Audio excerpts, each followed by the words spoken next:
16th black. Nobody knows their great-great-grandparents. What do you want to bet all the white folks in Barcy can recite their ancestry back all the way? What do you want to bet they made up most of it? Act like you're afraid I'll whip you, Arthur Stewart. Why should I, when you never act like you're gonna? Now that was a challenge, and Alvin took it up. He meant just to pretend to be mad, just to kind of roar and raise up his hand, and that's that. Only when he did it, there was more in that roar than he meant to put there, and the anger was real and strong, and he had to force himself not to lash out at the boy. It was all so real that Arthur Stewart got a look of genuine fear in his eyes, and he really did cower under the threatened blow. But Alvin got control of himself, and the blow didn't fall. "You did a pretty good job of looking scared," said Alvin, laughing nervously. "I wasn't acting," said Arthur Stewart softly. "Were you?" "Am I that good at it, you have to ask?" "No. You're a pretty bad liar most times. You was mad." "Yep, I was. But not at you, Arthur Stewart." "At who, then?" "Tell you the truth, I don't know. Didn't even know I was mad till I started trying to mime it." At that moment, a large hand took hold of Alvin's shoulder. Not a harsh grip, but a strong one all the same. Not many men had hands so big they could hold a blacksmith's shoulder afore and behind. "Abe," said Alvin. "I was just wondering what I just saw here," said Abe. "I look over at my two friends pretending to be master and slave, and what do I see?" "Oh, he beats me all the time," said Arthur Stewart, "when no one's looking." "I reckon I might have to start," said Alvin, "just so's you won't be such a liar." "So it was play acting?" asked Abe. It shamed Alvin to have this good man even wonder, especially after spending a week together going down the Mississippi. And maybe some of that pent-up anger was still close to the surface, because he found himself answering right sharp. "Not only was it play acting," said Alvin, "but it was also our business." "And none of mine?" said Abe. "Reckon so. None of my business when one of my friends reaches out to strike another. Guess a good man's got to just stand by and watch." "Didn't hit him," said Alvin. "Wasn't going to." "But now you want to hit me," said Abe. "No," said Alvin. "Now I want to go find me a cheap inn and put up my poke before we find something to eat. I hear Barcy's a good town for eating, as long as you don't mind having fish that looks like bugs." "Was that an invitation to a meal?" said Abe.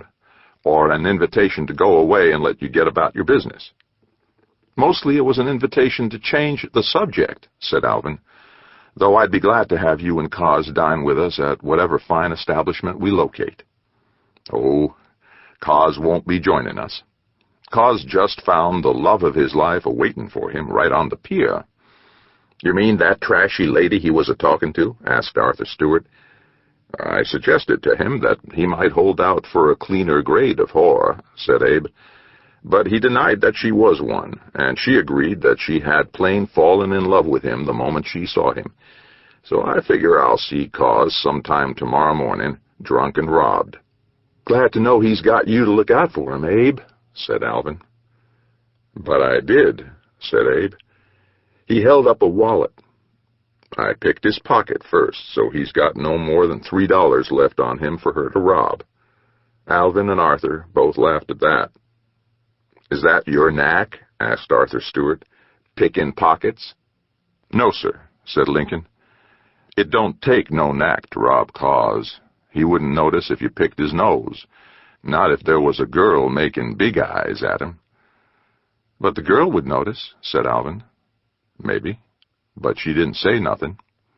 "And since she was planning on getting what was in that wallet herself," said Alvin, "seeing as how you two already sold your whole cargo, and she no doubt saw you get the money and divvy it up, don't you think she would have said something?" "So I reckon she didn't see me. Or she did, but didn't care." Abe thought about that for a second. "I reckon what you're saying is I ought to look inside this here wallet." "You could do that," said Alvin. Abe opened it up. "I'm jiggered," he said. Of course, it was empty. "You're jug-eared, too," said Alvin. But your real friends would never point that out. So she already got him. Oh, I don't suppose she ever laid a hand on him, said Alvin. But a girl like that, she probably doesn't work alone.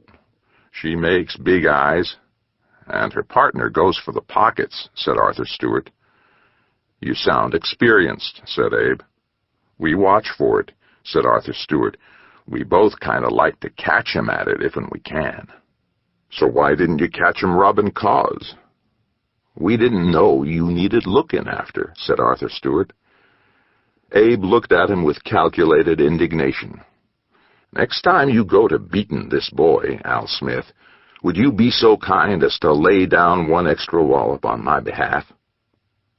Get your own half-black adopted brother-in-law to beat, said Alvin. Besides, said Arthur Stewart, you do need looking after. What makes you think so? Because you still haven't thought about how Cause wasn't the only one distracted by her big, fluttery eyes. Abe slapped at his jacket pocket.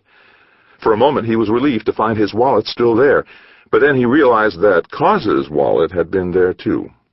It took only a moment to discover that he and Cause had both been robbed. And they had the sass to put the wallets back, said Abe, sounding awestruck. Well, don't feel bad, said Arthur Stewart. It was probably the pickpocket's knack, so what could you do about it?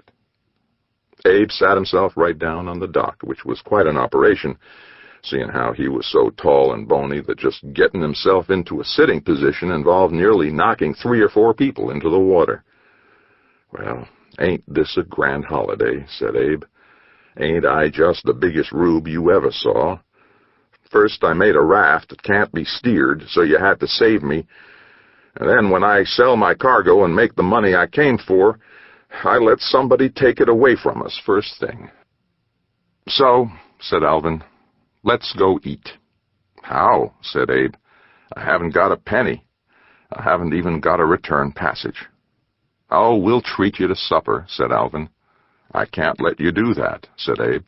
Why not? Because then I'd be in your debt. We saved your stupid life on the river, Abe Lincoln, said Alvin. You're already so far in my debt that you owe me interest on your breath. Abe thought about that for a moment. Well, then, I reckon it's in for a penny, in for a pound. The American version of that is in for a dime, in for a dollar, said Arthur Stewart helpfully.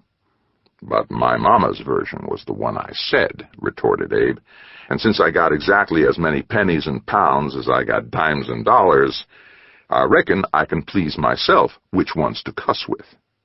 You mean that was cussin'? Said Arthur Stewart. Inside me there was cussin' so bad it'd make a sailor poke sticks in his own ears to keep from hearing it, said Abe. Pennies and pounds was just a part I let out. All this while, of course, Alvin had been using his doodlebug to go in search of the thieves. First thing was to find Cause, of course, partly because the woman might still be with him, and partly to make sure he hadn't been harmed. Alvin found his Heartfire just as he was getting clubbed in the head in a back alley. It wasn't no hard thing to make it so the club didn't do him much harm.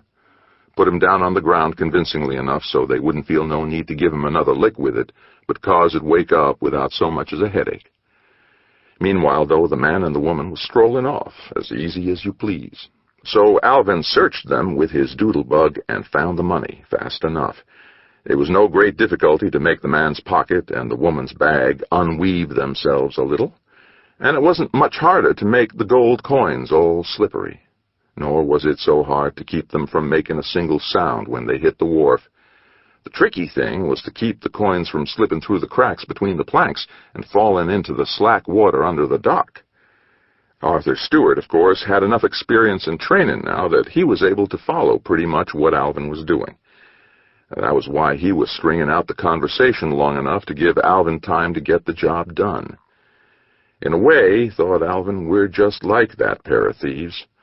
Arthur Stewart's the stall, keeping Abe busy so he doesn't have a clue what's going on, and I'm the cut person, pickpocket.